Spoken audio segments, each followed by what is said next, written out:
So I'm actually going to make an ASMR video. Pretend I'm combing your hair. I don't know what an ASMR video is.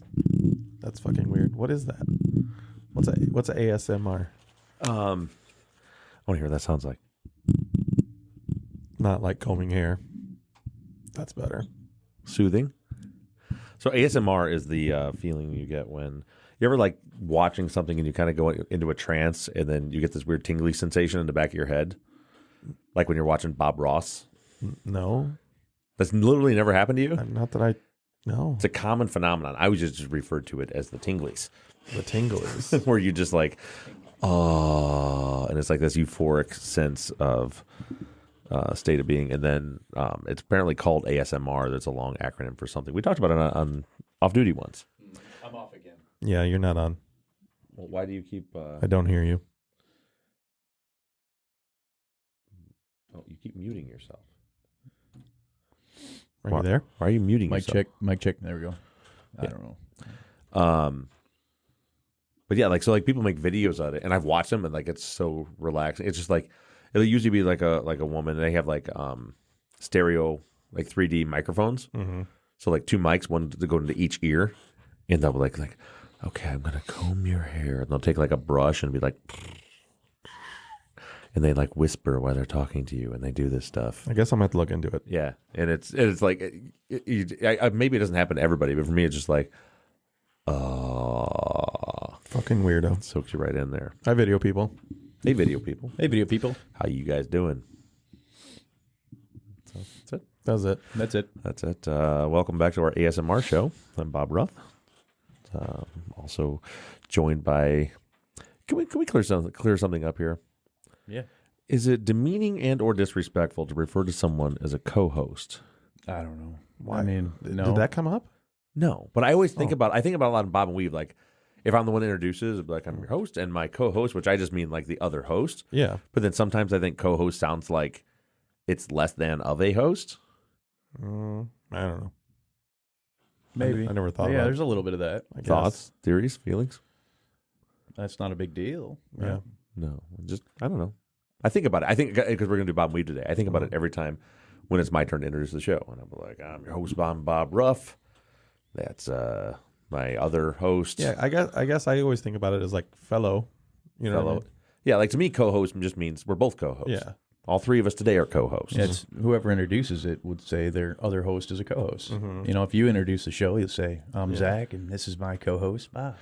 Yeah, and then sometimes we don't even say anything about hosting. We just Well- say I'm the Bob and I'm the Weave. I think a lot more can be said about what the episode descriptions look like. So if they're like, if it's always host and co-host, then there might be more to it. then that means I'm in charge. Mm-hmm.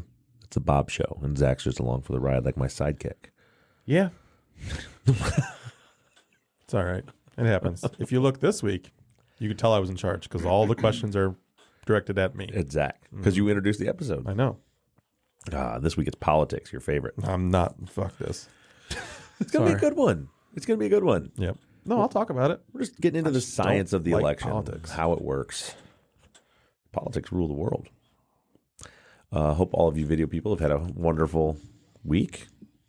Give you guys a little heads up. We have an announcement, a big announcement coming very soon, and you guys will probably be the first people to hear it. I bet, because I bet we'll be able to announce by next Friday. And so we'll tell the video people first. All right. Sounds good. Pretty good energy in here today. Bob's having all- a sex change. It's all off. I ruined it. I'm sorry. Boberta. How you gonna bust me out? I know like it would that? be Roberta, but I like Boberta better. Boberta. Boberta. Oh, all right. Hey, you guys. The Drop Comedy Club, South Bend, Indiana. Next week, Tuesday, Yeah, oh yeah, Tuesday. 8 p.m. Zach is going to do a 10-minute set of standing up comedy. And Bob is gonna cringe in the corner. Mm-hmm.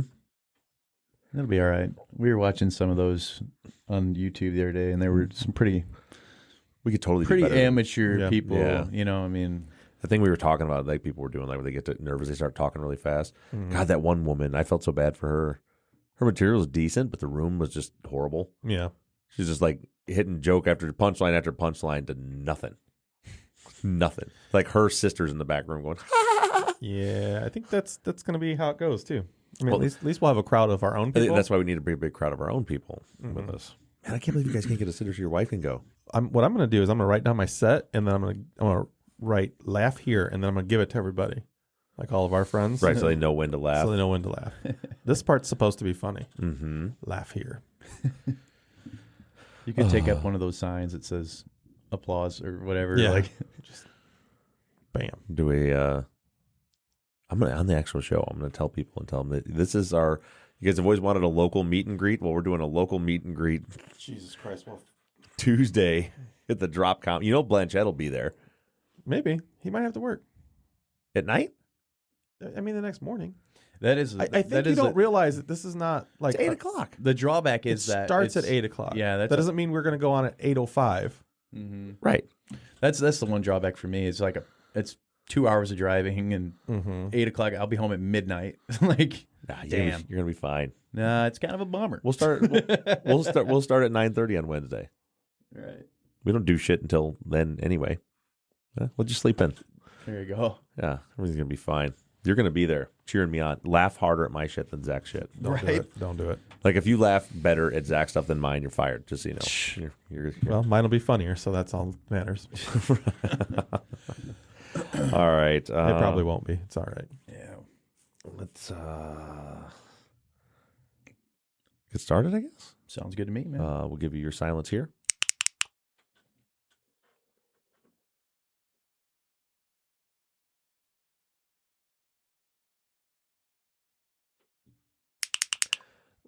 I don't remember what we're using for the intro now. Was season 5? Yeah. Season 5. Should we do the season 5 intro for the follow-up? I guess so. We're on season 5 now, right? Yeah. We So might as well do it. I don't know how long that is. It's like 55 seconds, something like that. No big deal. 55 seconds of silence. Do you really need that?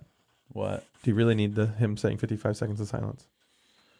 So I'm just curious because I don't know how long my intro was, Mm-hmm. but I just put the intro and then slide Yeah. the track Yeah. over. Probably not entirely necessary, but when you're editing split tracks like that, it's sliding it over can sometimes get them out of sync. Okay.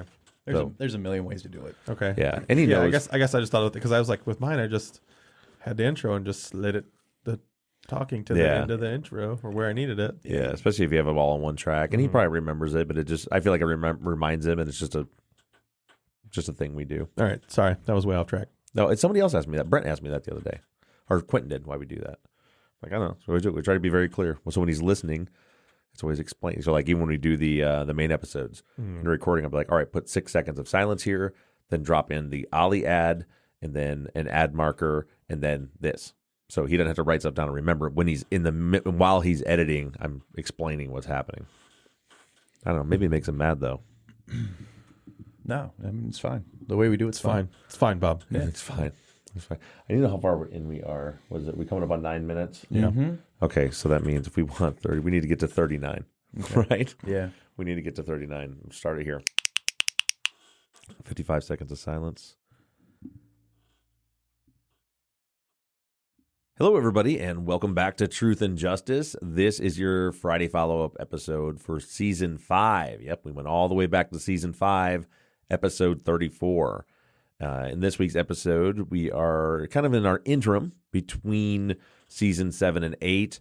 And as I mentioned to you last week, what we're doing is we're playing some interviews that I recorded both of them actually at the very beginning of our investigation into the West Memphis 3 case. You'll notice, like in the interview with Damien, there's some things where I'm asking him questions that clearly, if you listen to Season 5, I know the answer to those now, but I didn't know the answer to those questions then.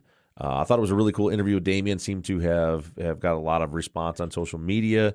So I'm really curious to see what all you guys have to say and the questions you have. I'm joined today, of course, by Mike Bussing. Hey. And Zach Weaver. Aloha. And I think right after our short break for our sponsor, I'm going to start off by talking to Zach about what he thought of the interview, because that's actually how Zach and I really got to become friends. He was my tattoo artist, and when he found out I was doing the West Memphis 3 case, he was a big West Memphis 3 case. I don't know if enthusiast is the right word, but Yeah, it's a strange. I don't want to say supporter either because I don't want people to necessarily believe that I just am on their side 100%. Right. Just from the get-go. But you've always been interested in the I've case. always been very interested in the case. And that's when Zach started listening to Truth and Justice. And since there, our beautiful, lovely relationship has blossomed from there. So after a short break, we're going to start with that, and then we'll get into your guys' questions. I was actually going to leave. I don't know why I just paused like there was really going to commercials going to come Yeah, up. right. I was just like, Bud Light Seltzer, the best seltzer you've ever had. It's delicious. I was going to talk more about that, but I didn't. I didn't know where your ad break. I knew it had to come in like the first minute and a half or something. So Yeah. Yep. So we're good there. And then the ad will come back in.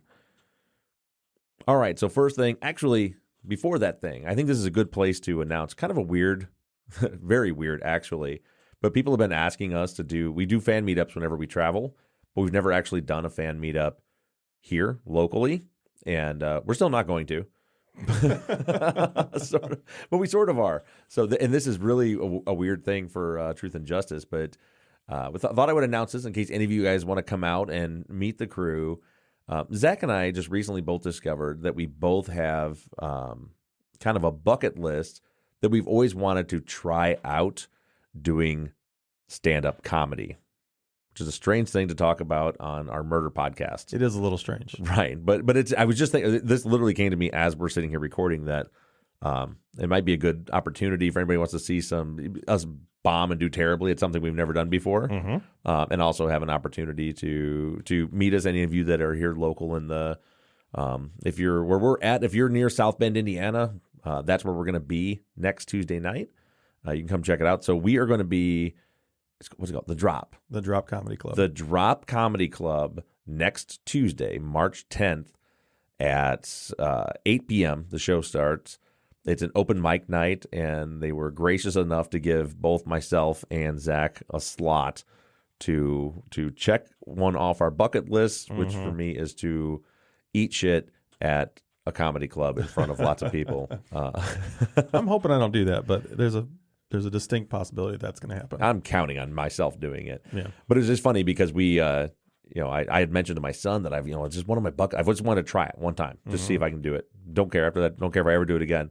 I mentioned to Zach, and he's like, I've had the same idea. Yep. And so I've wanted to do it for a while. Even my wife was like, yeah, you'd want to do that. When your wife mentioned to my wife, she's like, you know what these idiots want to do? exactly what her text said. Yep. And my wife was like, yeah, no, I know he wants to do that. It's been a while.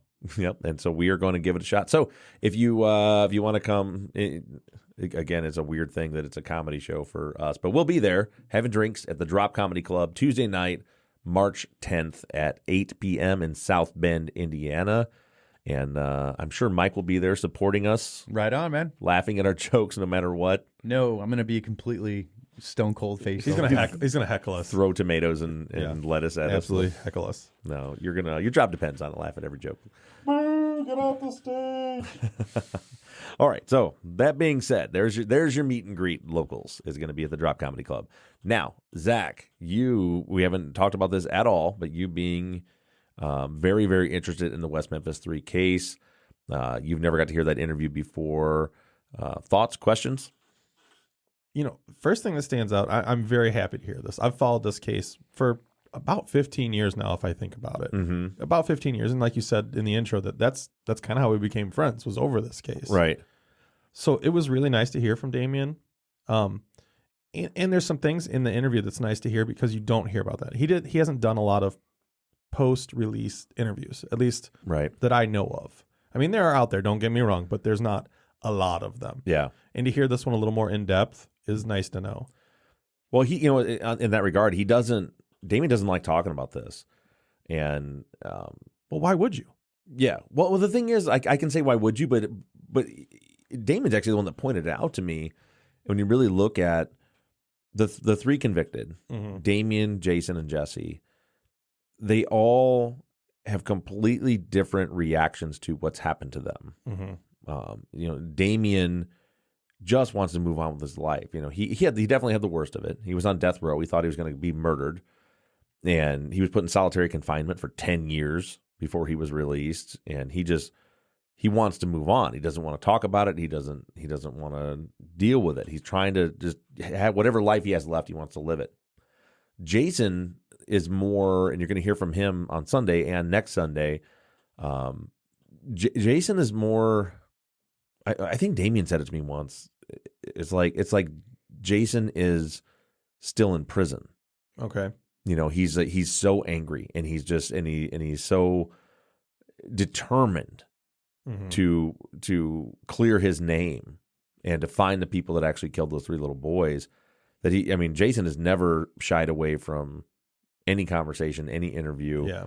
He'll talk about it. He started his own organization called Proclaim Justice, where they work with other wrongfully convicted people. He's still fighting, and you can still tell.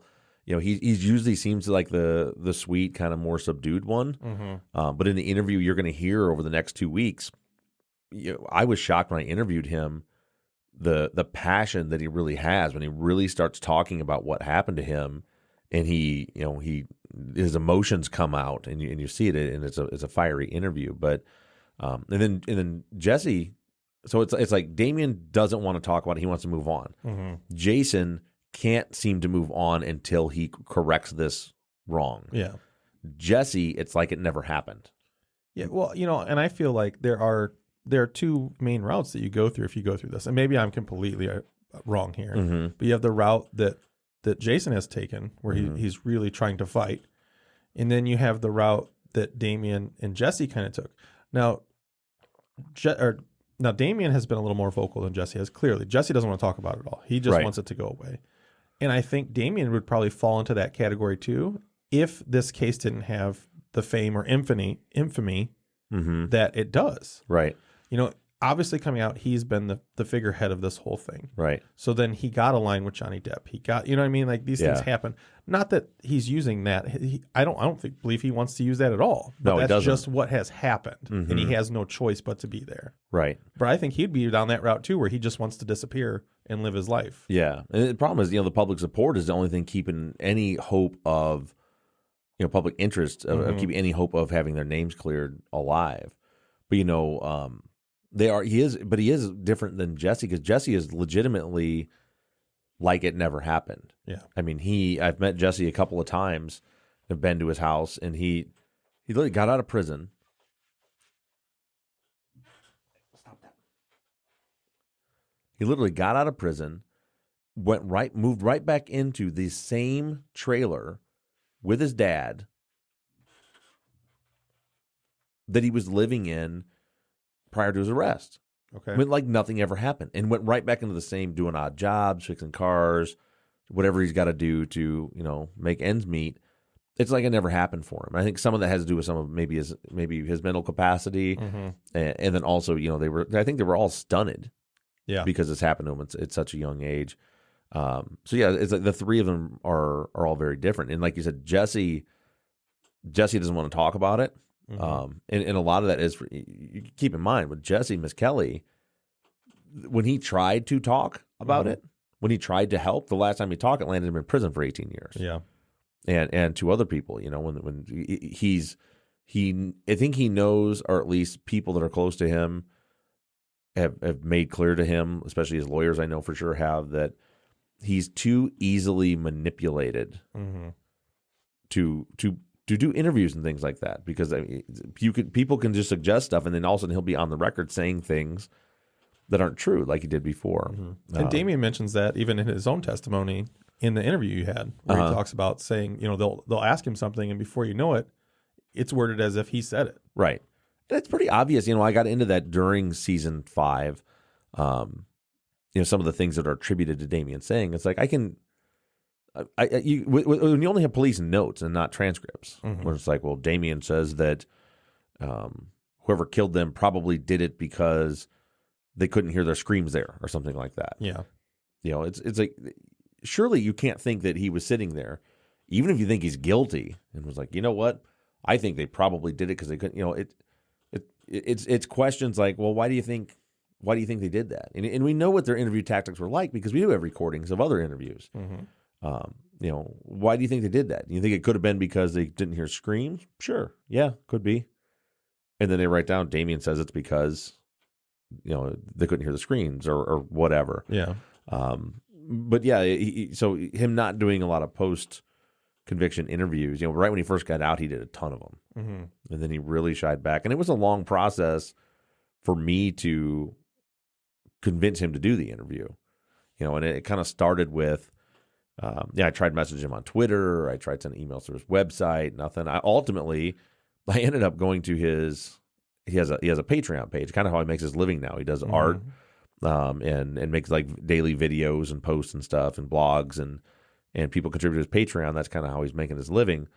And so I was like, well, I'll become a patron there, because whatever level it was at $10 a month or whatever, you get a personal email from Damien. Okay. I'm like, all right, I will join his Patreon for $10.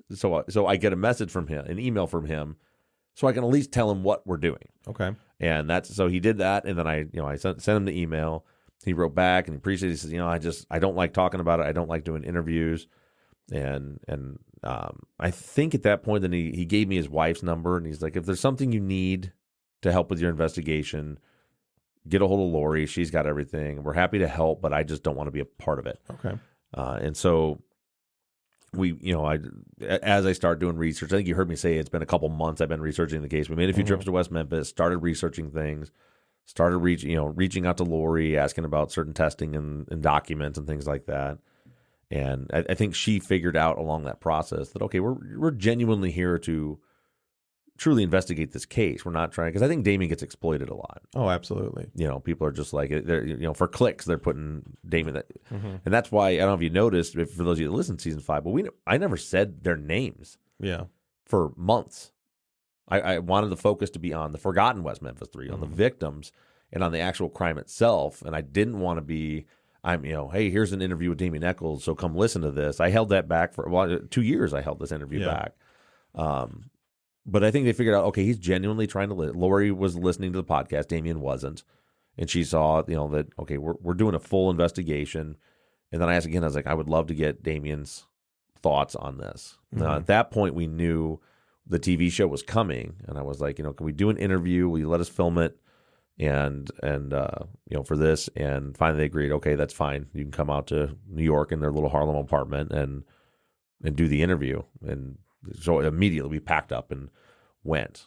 And actually one thing that would be, I don't look into this, because so what happened is we filmed the interview. We had a professional camera crew there. We filmed it, and with the intention of using it in the TV show. And then once we made the TV show and we got our showrunner, she didn't like the look or feel of it. Okay. And you've seen a couple of the rough cuts. It's the way the show was shot. The lighting, just everything was just wrong. It didn't fit. So we do interview Damien on the show, but it's not this interview. But I wonder if I can get that footage back from our producers, Herzog, and put it on YouTube. Possibly. So that's something I'll look into. The one thing you joked about in the interview that I really appreciated was when you jokingly said, you asked him about his bank account and being, is it connected to Johnny Depp? Obviously that was a joke, but I think people need to understand that that's all they saw. Right. They saw people like Henry Rollins and Eddie Vedder, Johnny Depp, all these people speaking out and helping them, Right. From my knowledge and the way it seems, as soon as he got out of prison, Eddie Vedder just swept him off his feet and took him. Him and Jason. Yeah. Which was amazing, but people don't realize that that's not the life they live. Right. So I think that was really nice to hear and important to hear that's really not what's happening. Right. At all. And that came from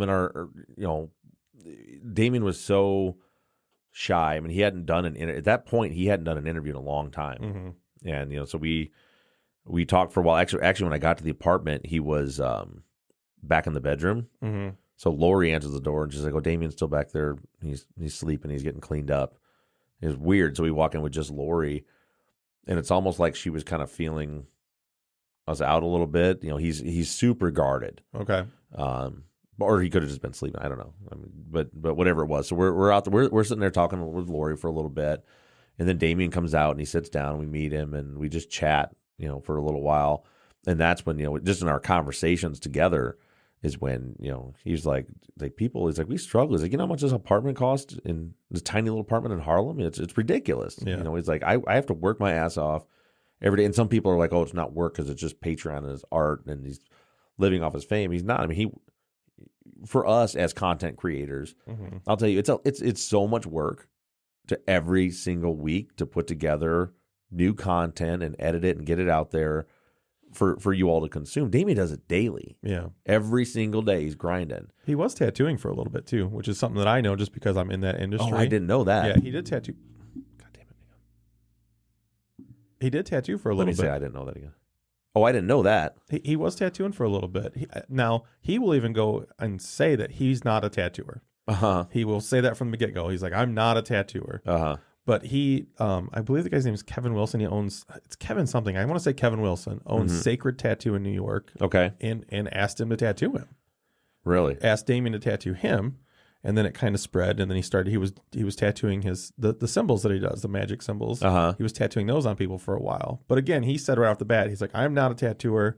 He's like, I'm just doing that, so. That's interesting. I didn't know that. I don't know if he still is, with that being said. I don't think so. I don't think he gets out a whole lot. I've been there a few times with him, and I just, to be honest with you, he's a cool guy. He's an interesting guy.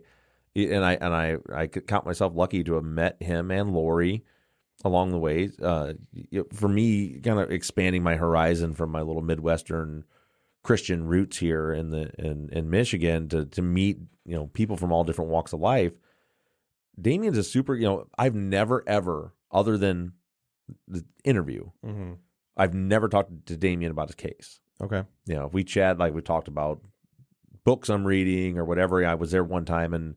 Him, and Lori went out to grab pizza and got these, what they call it. I don't remember the name of them, but there's a cookie place in New York City. Insomnia. Yeah, yeah. And he's like, dude, you got to try these. We had a blast. I mean, he's just Damien is just a really cool. And to be honest with you, you never know this because he has, what you see on TV and even on his Patreon page. But he's actually a pretty super normal guy. Yeah, like just sitting having a conversation with him.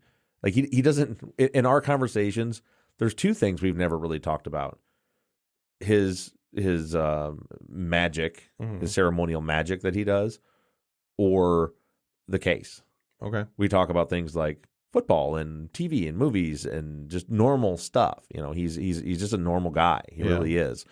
Because he has his religion is different than the mainstream. People think he's weird or whatever, and he's weird. I'm weird. You're weird. We're all a little weird. Oh, yeah. And he even says that. In that interview you did with him, he's like, yeah, I'm a little weird. Yeah. But like that doesn't mean, it doesn't mean much. We're all weird. Yeah. But so he talked in that conversation beforehand is when he was talking about his work he does and everything. He's like people all the time. He's like, that's why he kind of stays away from social media other than for his work and stuff. He's like, because people will attack him as like, oh yeah, you've made millions off this. You've made millions from Johnny Depp and this. He's like, people think Johnny Depp and I share. So that's why when I asked, that's why I said when I asked the question, I framed it. I was like, so serious question, you do or you do not share a bank account with Johnny Depp? Because he had mentioned that earlier that he didn't. Obviously he doesn't. But it was a cool experience. I think he didn't put it in the follow-up thread. I think because of time zone differences, we were a little getting out. But I just want to point out that Wendell, one of our longtime listeners, that like is the super smartest guy and has the best assessment of everything ever, made a post that said it was the best interview ever with Damien ever in the whole world. I just want to make sure I put that out there in case you guys didn't see that post that Wendell said that I did the best interview ever with Damien. Do you hear the silence? Crickets. Crickets. Yeah. But getting back, so what else were your thoughts on it? I don't know. I gotta get past the crickets. Hold on. Well, that's not crickets. That's a technical difficulty that we've had for months. Let's see. Well, as far as the rest of the interview, there was a lot of good stuff in there. And there was some stuff that I felt like, obviously knowing that the interview took place.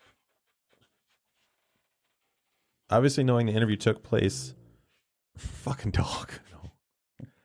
Obviously knowing the interview took place ahead of time. Some of this came out over your investigation. Right. But some of the stuff with Jerry Driver and some of the other police officials, we'll say. It's a shit show. Sorry, Mike. On that note, I do want to clear up. There was some editing done that kind of made it sound like Damien was saying Jerry Driver was arrested for doing stuff with young boys. I want to point out that in the middle of that, on tape because Damien didn't want to say the name of the person he was talking to. So I asked him to write it down on a piece of paper. Okay. And so he wrote it down, which obviously for the audio It's horrible. is horrible. So we just cut that out. But because that piece was cut out, it kind of sounded like that's what he was talking about. But I want to point, he wasn't saying that was Jerry Driver. Okay. As far as that, it was someone else that he was referring to. But he did talk about how he got on the radar. You know what I mean? And Mm-hmm. that was interesting stuff to hear. Yeah. Yeah, I thought it was too. And yeah, some of the insight into, honestly, to me, the parts that were the most interesting is just like about his life after prison. Yeah.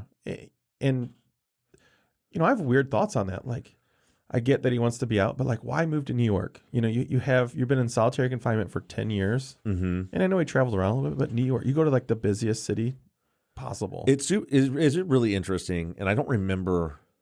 I know he said it had something to do with the fact that it was, because it was like the opposite of West Memphis, Arkansas. Oh, yeah, it's so foreign from that. Right. But he has severe social anxiety, and he said it hits him in different times. I don't think this was on the interview. This was just in our conversations afterwards. Being around crowds, and he'll be fine one day, and then the next day he'll be in a full panic, and he just can't stand it. So it is an interesting choice that he chose to go to New York. You know, and there's other things you think about too. I don't like how I brought that in. Yeah, he did mention stuff like that. And the one thing he did mention in the interview was he said that, you know, there was an incident on the subway. And when they got off the subway, Lori, are you okay? You know, Right. He said, well, that was fine. He's like, but I panic about figuring out how to use a debit card. Mm-hmm. And that's things you would never consider. Yeah.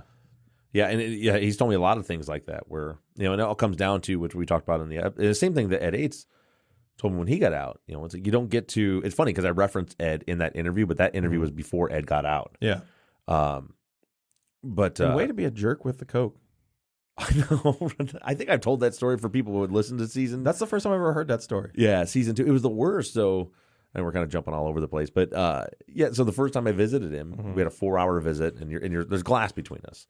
And if you imagine, there's this long line of inmates. It's not like the prison Ed's in is not like on TV where you're in kind of this little solitary booth. Mm-hmm. It's just like this long bench on one side and a long bench on the other side. And, you know, you're sitting across from them. And there's like little bitty kind of half dividers between you. Yeah. But it's loud. There's a lot going on. And you're and it's not like the phone thing. There's glass with like a little screen so you can hear each other. But so we're talking, and, you know, we've been there for a long time. When I was thirsty, I get that Coke, and he keeps like, boy, I love me some Diet Coke. Come to find out, by the way, he doesn't like Diet Coke. He likes Coke. He was just trying. But I had Diet Coke. So I was like, yeah. I said, oh, yeah, sure is good. You know, and I don't usually drink pop at all, so Yeah. I actually wasn't thrilled with it. But I was like, yeah, that's just pretty good. I said, yeah, man, just nothing better than, you know, we can't get it in here, you know. I'm like, right, I know. Like, I'm just like, dude, why is, like, he's torturing himself. Why is he doing this? And I'm like, maybe I shouldn't have the Coke. And finally I was like, yeah, man, if I could give you one, you know, I would totally just get. He's like, oh, you can. I'm like, what do you mean? He's like, yeah, you just go down and give it to the guard at the end, and then you can. And then I look down in the whole line. That's half the reason everybody was so excited about their visitation. Yeah. Is because their family would give them snacks. No, I've felt that personally. We had a family member that was in prison, and when we go visit him, they actually had vending machines. That's what these were from, yeah. And you could go up, but see, they were in the room. You could be in the room with them. Oh, okay, gotcha. Yeah. But they couldn't leave. They couldn't leave their seat. So you would have to go to the vending machine and get whatever they wanted to Right. bring. But that was it. That was like the most excitement was like, I want one of those, and I want one of those, and I want one of Give me those. a God damn it! Give me a Snickers bar. Give me it's one thing after another. Yeah. But anyway, when Ed got out, it was I was there with Ed when he got out. And I spent the first week he was out with him. And it was just all those little, just making choices. Mm-hmm. How much stress that is. And Ed said the exact same thing Damien said, that it just, you get trained to not make any decisions for yourself ever. Mm-hmm. They tell you when you can eat, when you can sleep, when you have to wake up, when you can take a shower, when and all of a sudden you get out and you have to make those decisions for yourself. And it's a big, big adjustment. And, and Damien and Ed are also a lot alike, where, I mean, Ed pretty much lives his life like Damien. I mean, he got out and he's like, I'm living life. I got however many years left of my life with my wife and kids. He didn't want to talk about the case. He doesn't, he's just being a dad, being a husband. And I think it's the same thing that Damien's doing. That's probably a good point to lead into questions. Yeah, for good point for the ad break. Actually, that was 20-some minutes. I know. That's why I was laughing. I looked at it. I'm like, well, we're good. All right. It's all right. We can zip through these. Nailed it. Do you want to bring us in for the questions? Or do you want me to just... We'll just put an ad marker there or an ad there and then just come out of the ad with the first question. Or say our first listener question. Our first listener question comes from Nicole. She said... And she has two questions, actually. First, she says, is there any way of checking what Damien said about handling... First, she says, is there any way of checking what Damien said about handing... Let's, because of time, why don't instead just say, I have a question from Nicole and ask just the second one. All right, our first question's from Nicole. She says there have been rumors that Damien will only do interviews if he has control over what questions are asked. Is this true? No, it's total bullshit.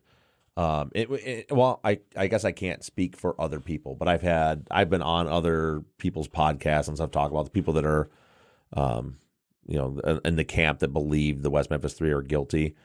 And they all say this, they've all got the same talking points and the same lines over and over again. And for those of you, by the way, that were a part of season 5 that kind of got really turned off by all the drama because this case brings out so much vitriol, I just want you to know it's not happening again. I'm done appeasing the other side. Like, if you believe they're guilty, good, go ahead, get your own group and bitch about me somewhere else. That's not going to be happening on our podcast fan page. And we just wanted to make sure we did our best to be not biased when we were covering this case the first time. And because of that, we let people stick around that were being pretty awful because we didn't want them to think we were kicking them out because they disagree. I'll tell you right now, I'll kick you out if you disagree.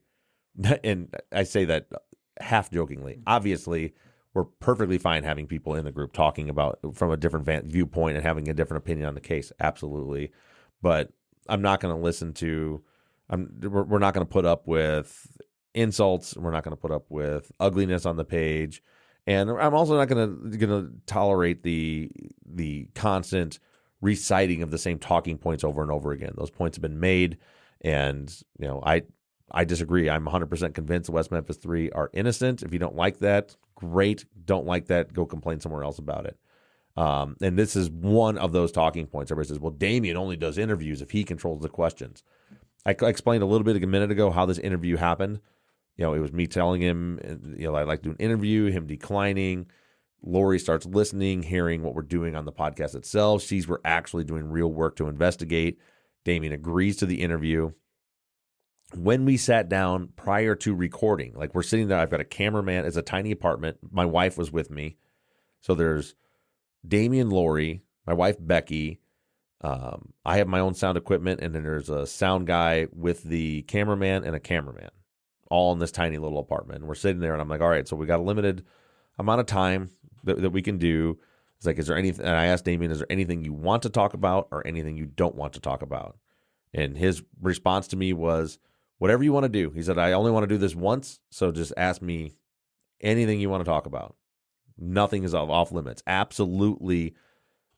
I even gave him the opportunity to say, well, I'd rather not talk about fill in the blank. Mm-hmm. And his response was, whatever you want to ask me, go ahead, because he's like, I don't want to go through this again. So I don't want you to call me back next week and say, now I want to talk about this. So yeah, that is complete BS. I've also talked to other people who have interviewed Damien, and they've said the exact same thing. I guarantee you there is not one verifiable source anywhere where Damien has said, I'll only do the interview if you only ask these particular questions. He had no idea what I was going to ask him and didn't care what I was going to ask him prior to the interview. All right, this one's from Tank. I'm sure I read somewhere that Damien claimed there was I'm sure I read somewhere that Damien claimed that there was still work being done on this case. Did I miss that in the interview? I'm not aware of any law enforcement efforts, legal efforts, etc. Did I miss something? You didn't miss anything. For sure, law enforcement and definitely the prosecutor's office is not doing anything with this. Essentially what Scott Ellington, the prosecutor, did when they had the Alford plea in 2011, as he told them, and he made public statements. He made this statement very publicly. that if any new evidence comes forward, that he would reconsider it and consider reopening the case if it's credible evidence. And then he's done nothing ever since then. And, you know, we're going to get, when our series on oxygen airs, we're going to get a lot more into that. So I don't want to get too much into it now. But no, there is efforts. Obviously, there's our efforts. And I said when Tank says here, he means like the Truth and Justice Army on the fan page and our work. We're doing our own investigation. And also, you know, Damian and Lori, you know, Lori kind of handles most of it. But, you know, their legal team has done, he mentioned a few things that people didn't, I don't think any of that, I think some of that was new information as far as what was made public before about them going into someone's house from back then and pulling up the flooring. I totally forgot that was talked about in there. Yeah, that was pretty groundbreaking to me. I didn't know about any of that. There was a lot more that we didn't get into in the interview. The vehicle that they checked for, and they found blood in both. Right. So that was pretty groundbreaking. I had never heard any of that.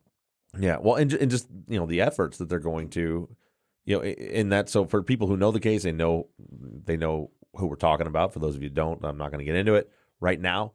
But yeah, so one of the people who some people consider a suspect sold his truck like right away, like I think within days or weeks of the murders. Mm-hmm. Yeah, and it was in that truck. They tracked it down, found it. They had the VIN number scratched, you know, removed from it. It had disappeared off the earth, but somehow they found the truck and did testing on it. So there's a lot of stuff. We talked about the one witness that they got to agree to do to be hypnotized to talk. You know, so there's, and that was, I think I've already talked about, that was David Jacoby. God damn it. I think we already talked about that was David Jacoby. But yeah, so there's a lot of stuff going on, and then you have Jason on his side with, you know, his proclaimed justice, and they have investigators, and they have a constant effort of trying to. So just because every time, so say the truck, they try to track it down, they find it, they test it, and they find it looks like there's some blood in the truck. They can't get any DNA profile from it, and it could be completely innocuous from some other thing, whatever, maybe. But like, there's nothing really groundbreaking there. They're not doing a press release saying they're doing that. So people think because it's not being advertised that they're not doing anything. There are things being done, and there's still stuff being done right now as part of our efforts as well. That they're just not made public yet. So you didn't really miss it, Tank, but there are things happening. They're just not necessarily talking about it at the moment. I've been holding that one. All right, Michelle says since they had to plead guilty to get out of the. All right, Michelle says since they had to plead guilty to get out of jail, when the real killer is caught, will their records be cleared? Not sure how it all works in the States because I live in Canada.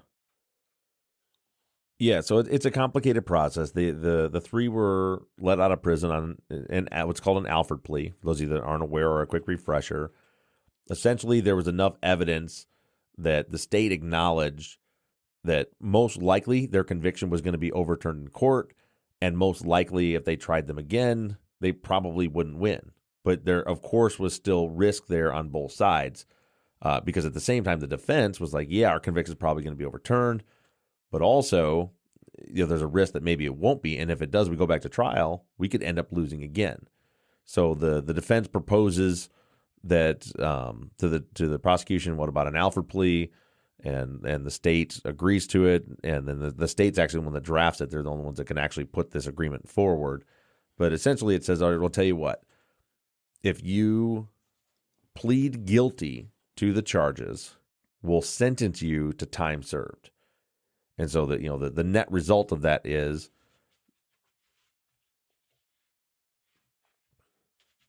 fucking dog. I'm gonna have to lock him in the house. Lay down, Hank. And so the net result of that was that, you know, they had served 18 years and some change. They plead guilty. They were sentenced to 18 years and some change, but they had already served. They walked out free, but they walked out free as convicted murderers. So they'll live their life like that forever unless the only thing that can happen is their conviction would have to be overturned again. Mm-hmm. At this point, the only way that can happen is through a claim of actual innocence, which would mean somebody proves who actually murdered Stevie, Michael, and Christopher. By doing that, the prosecutor would have really no choice but to reopen the case, dismiss the charges against the West Memphis Three, vacating their convictions based on actual innocence, and then charge the new person with, or people, whoever it is, with the murders, and if they're convicted and get sent to prison. And then, yes, then their records would be clear. And maybe I'm stepping out of place, but I believe with the Alford plea, there's some monetary things there too. Like, when you see somebody wrongfully convicted, they're able to get out and the state awards them right X amount of dollars per year that they were incarcerated. And I think with the Alford plea, that voids all of that. Yeah, because they're guilty. Well, and it's not so much really in Arkansas. People say it saved the taxpayer a lot of money, but as far as I know, Arkansas is not great at compensating wrongfully convicted people. Okay. Like, I don't think anyone's ever won a lawsuit against them that was wrongfully convicted. But it could happen. But with an Alford plea, the advantage to the defendant is you get to go home. Yeah. I mean, Jason and Jesse had life sentences, but Damien had death sentence. Mm-hmm. So it's like right now, today, you get to go home, and this is over for you. You can never be charged again, tried again for it. You're going home. That's really the only advantage. Well, and Jason didn't want to accept it. Right. That was a big part, but like he said, and I don't know if it's in the other interview, but like he said, he says, but they're trying to kill Damien. Right. Yeah, they're going to kill Damien. Mm-hmm. And so, and he was, their lawyers were leaning on him like, hey, because Jason had a pretty good life in prison, as far as a life that you can have in prison. It wasn't bad. He had a job, he knew people, he was in pretty good with the guards. He had built a life for himself. So he's like, I'll wait here until I can clear my name. But they're like, well, how long are you going to wait? Because they might kill Damien before your chance comes. So the advantage is you get to go home right now. The disadvantage is you live as a convicted murderer for the rest of your life. Now for the state, it's kind of a punt. They don't win and they don't lose. So they let you go. Mm-hmm. So hopefully you quit messing with them. You quit filing appeals and quit fighting them. But at the same time, you still get to say, they're guilty. The case is closed. We don't have to reinvestigate because they pled guilty. And then they get to, even though with an Alford plea, you're able to plead guilty while still maintaining your innocence, which you typically can't do. If you can't say, I'm pleading guilty, but I'm innocent, a judge typically won't accept that. There's a specific Supreme Court ruling called the Alford case is where this ruling came from, where they allowed it to happen. It's not what it was originally intended to be for. But so the state gets to say, and they always do the same thing, just like them. They're like, yes, we will allow you to plead guilty, but maintain your innocence. And then 6 months later, when someone wants to talk about it, either to themselves or someone asks the prosecutor about it, it's like, we already know who did it. They pled guilty. They pled guilty. They're guilty. And it's like, you don't get to go. It was very clearly in your deal they maintained their innocence. It's very obvious. They said on the record, I am innocent, but I am pleading guilty. Mm-hmm. But they like to forget that. So, but that's the advantage for the state is they can't get sued because they pled guilty. Mm-hmm. They get to say the guilty person served their punishment for this. They don't have to reinvestigate the case anymore. Now, the downside of it is that they also lose a little because they're letting these people go. And so, I think that the DA there they've had their heads in the sand. The whole office had their heads in the sand since it's been Ellington ever since then, since the Alford plea, just hoping people will stop talking about it. It's one of the reasons why we started this podcast up again and why we did the TV show, because we don't want to stop talking about it. We want to solve. We want justice for Stevie, Michael, and Christopher. Do you want me to go? I can go on, or do you want me to cut time? Yeah, hang on. I'm going to add on to that. I just ran out of breath. And see the records cleared for Damien, Jason, and Jesse. No, we should probably speed it along. We're about 40 minutes in, and we got one last, right? Unless you got something really profound. I was just going to say that, myself, along with so many other followers, are guilty of doing that as well. Of what? Of putting your head in the sand because it's over. Oh, yeah. You go ahead and say that.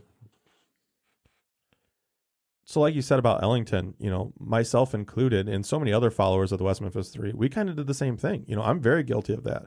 Once they accepted the Alford plea and got out, free the West Memphis Three, we won. We freed them.